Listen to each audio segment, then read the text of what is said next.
First line நேயர்களுக்கு வணக்கம். இன்றைக்கி அடுத்து ஒரு மிகப்பெரிய கலவரம் இந்தியாவில் நடந்த கலவரத்தை பற்றி நம்ம பார்க்க போகிறோம். ஏற்கனவே மணிப்பூர் கலவர விவகாரமே இன்னும் அடங்கலை. அது நாடாளுமன்றத்தில் நம்பிக்கை இல்லா தீர்மானம் வரைக்கும் போயிருக்கு.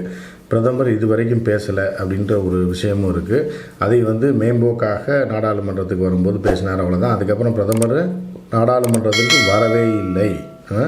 இப்போ அடுத்து என்னென்னா ஹரியானாவில் கலவரம். இந்த ஹரியானாவில் என்ன கலவரம், யார் துவங்கினாங்க, யாரோட ஆட்சி நடக்குது, எதற்காக இந்த கலவரம் திடீர்னு வந்தது, ஏற்கனவே ஒரு கலவரம் அடங்காத நிலையில் அப்படின்னு பார்த்தீங்க அப்படின்னா, டெல்லி பக்கத்தில் இருக்கிறது தான் ஹரியானா.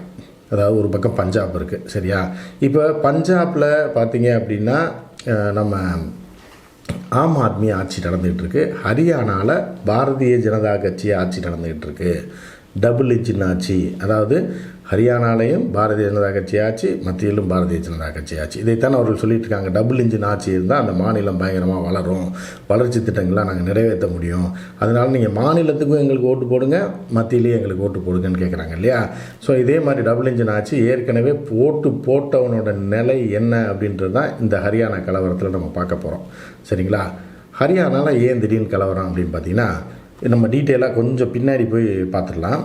அதாவது நம்ம விவசாயிகள் போராட்டம் டெல்லியில் நடந்துச்சு தெரியுமா? பஞ்சாபை சேர்ந்தவர்களும் ஹரியானாவை சேர்ந்தவர்களும் பெரிய அளவில் மாத கணக்கில் போராட்டம் பண்ணி கடைசியில் அந்த சட்டத்தை வாபஸ் வாங்க வச்சாங்க. விவசாயிகளுக்கு எதிரான கார்ப்பரேட் சட்டத்தை வாபஸ் பெற வைத்தார்கள். இந்த போராட்டத்தில் பார்த்தீங்க அப்படின்னா ஹரியானா விவசாயிகளும் பெரிய அளவில் கலந்துக்கிட்டாங்க. இதற்கு முன்னாடி நடந்த தேர்தலில் தான் ஸ்வீப் அவுட் வெற்றி, அதாவது க்ளீன் ஸ்வீப் வெற்றி அப்படின்வாங்க இல்லையா? அந்த மாதிரி பாரதிய ஜனதா கட்சி மாநிலத்தில் ஆட்சியை பிடிச்சது மட்டும் இல்லாமல் அவர்களுக்கு இருக்க அந்த ஸ்டேட்டில் 10 எம்பி தொகுதிகள் இருக்குது. 10ஐயுமே டொக்கா தூக்குச்சு பாஜக, சரிங்களா? இது கடந்த தேர்தலுக்கு முன்பு. அதுக்கப்புறம் பார்த்தீங்க அப்படின்னா இந்த விவசாயிகள் போராட்டம் பெரிய அளவில் வெடித்து வந்தது இல்லையா? இதில் பெருமளவு பாதிக்கப்பட்டாங்க ஹரியானா விவசாயிகள். அதுக்கப்புறமே பாரதிய ஜனதாவுக்கு இறங்கு முகம் ஆரம்பித்து விட்டது. இப்போ எலெக்ஷன் வரப்போகுது, சரியா? அப்போ என்ன பண்ணலாம் அப்படின்னா, அந்த பழைய வீழ்ந்து போன அந்த பேரை மாற்றணும் அப்படின்றதுக்காக பழைய பல்லவியை திருப்பி பாட ஆரம்பிச்சிட்டாங்க. என்ன அப்படின்னா, பசு பாதுகாப்பு, இந்து பாதுகாப்பு அப்படின்னு சொல்லி ஒரு ஊர்வலத்தை நடத்துகிறாங்க. இதுதான் இந்த கலவரத்துக்கு முக்கிய காரணம்.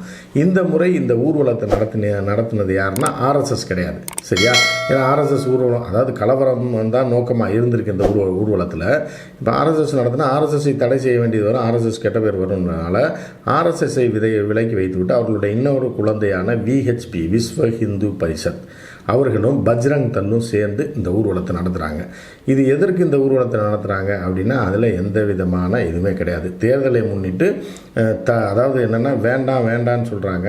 இப்போ அந்த மாநிலமே எதிர்க்குது. இருந்த போதிலும் அங்கே பாஜக ஆட்சி நடக்குதுல்ல, அவர்களே பஜ்ரங் தள்ளுக்கும் விஸ்வ இந்து பரிஷத்துக்கும் பெர்மிஷன் கொடுக்கலன்னா என்ன ஆகும் அப்படின்ட்டு பெர்மிஷனை கொடுத்துட்றாங்க. பெர்மிஷனை கொடுத்தா என்னென்னா, குருகிராம் பகுதியில் அப்படின்ற பகுதியில் இந்த மாவட்டத்தில் இந்த ஊர்வலம் நடக்குது.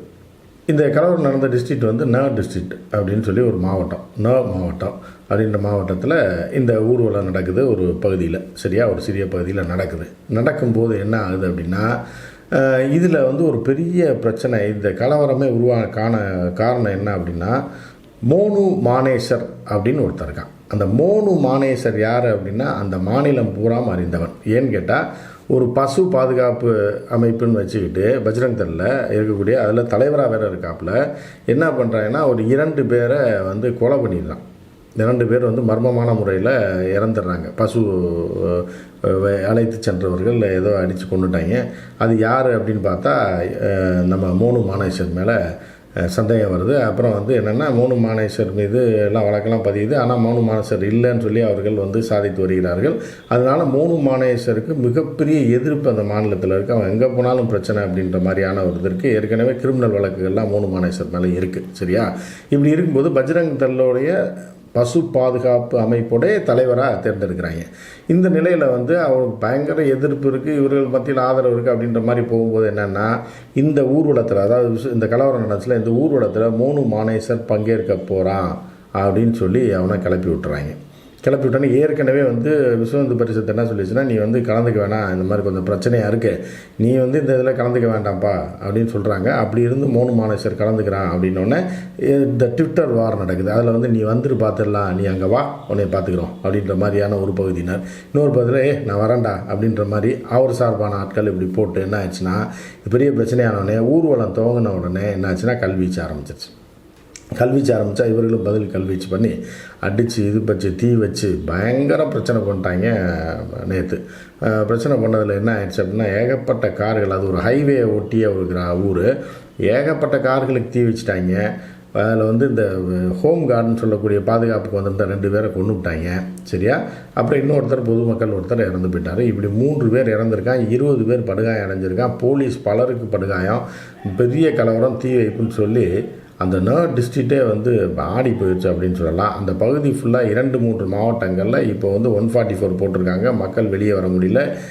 மணிப்பூர் மாதிரியே இன்டர்நெட்டு கட்டு, அது கட்டு, இது கட்டு, எல்லாமே கட்டு. ஸோ மணிப்பூரில் ஒரு கலவரத்தை நடத்தி அதுக்கான விடையே இன்னும் கிடைக்கல. சுப்ரீம் கோர்ட் நேரடியாக நேற்று தலையிட்டிருக்கு.